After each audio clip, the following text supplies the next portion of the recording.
Sutefoto P100 RGB indoor and outdoor LED video light. Supposedly comes with a bag. We'll see. Yes, there's the bag. I love it when light companies include a bag, especially for a portable one like this is supposed to be. So here's the bag. Sutefoto.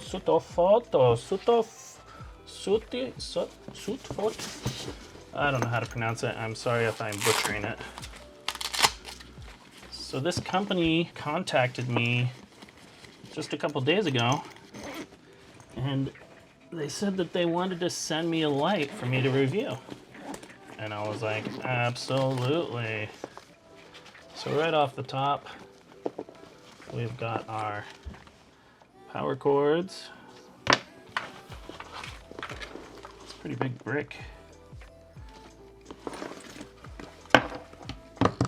This is pretty plasticky, but it weighs like hardly anything because of that. I like that aspect of it for sure.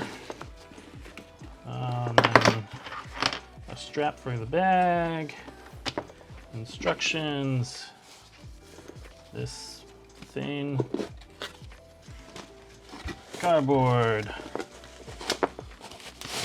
a reflector that I'll probably never use.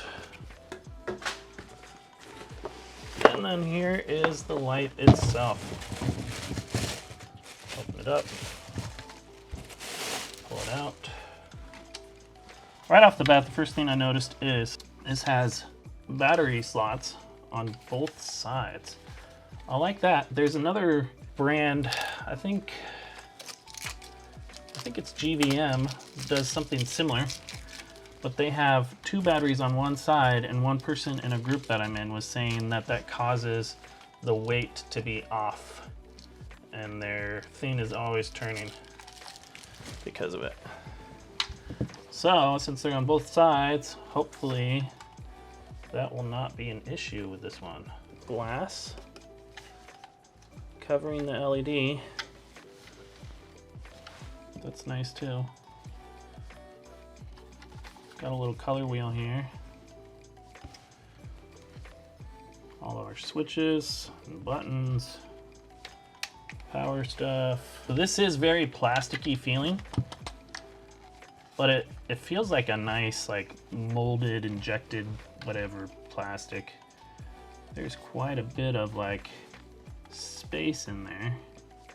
I wonder if this could have been made a little smaller, but then that would put the backboard close to the light, and maybe they need that room for it to cool off, and room for the batteries.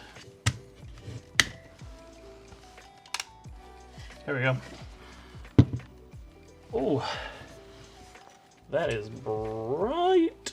Let's dial in some colors. Oh, it's got red, green, blue, C, and W. So the red is obviously red, green is green, B is blue, C is, I guess that's just a white, and W. Oh, so C is cool white light, and W is warm white light. So this does have an app, which I will probably use quite a bit because this is really confusing. This is the FX, lightning, police, fire truck, ambulance, fire, fireworks. When's it gonna happen? It's like real fireworks, you don't even know. Oh, ah, faulty bulb, oh, that's terrible. TV and RGB circle. Now there is like a little buzz, then I can hear the fan. That high-pitched buzz though is really kind of annoying. I don't know how much of an issue that would be on a film set. I don't know if we can hear that if I put it like up over here where I would use it. Hello. Can you hear this from over there? I hear like a fan. There's like a high-pitched squeal too. So, okay, first impressions. It is very bright. This is only at 42, and it's hurting my eyes in here. But I tend to light things a little darker.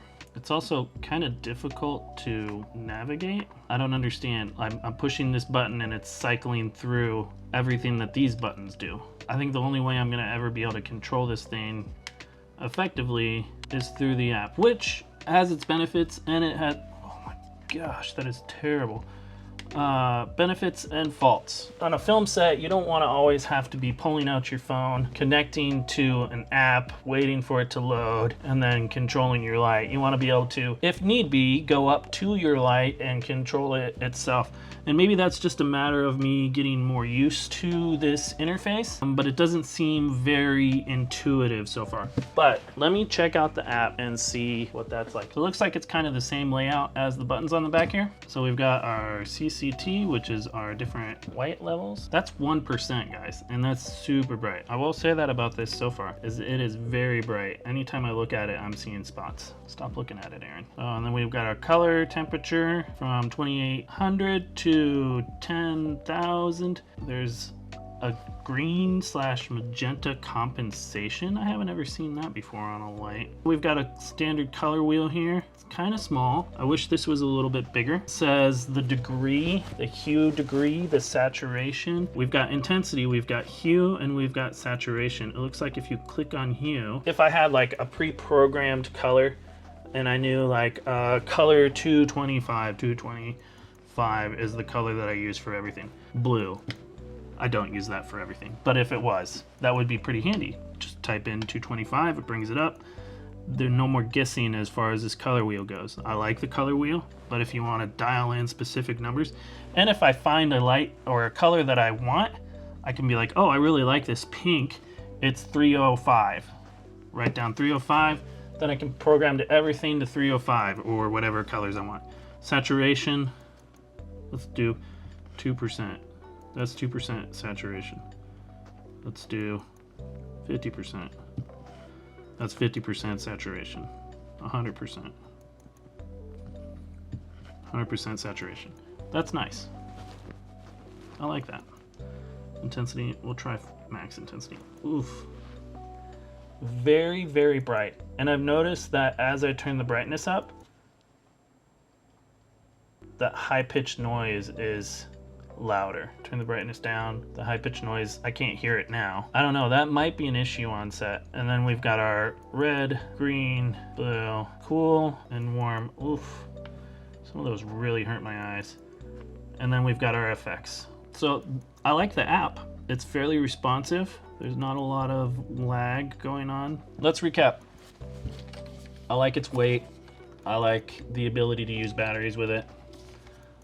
I do not like the buttons on it. I like the app.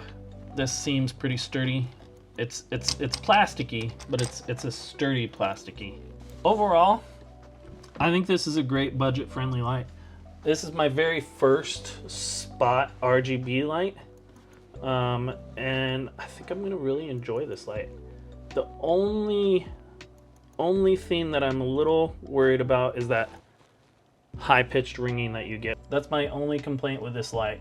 Other than that, I think this is gonna be a really useful light in the studio here.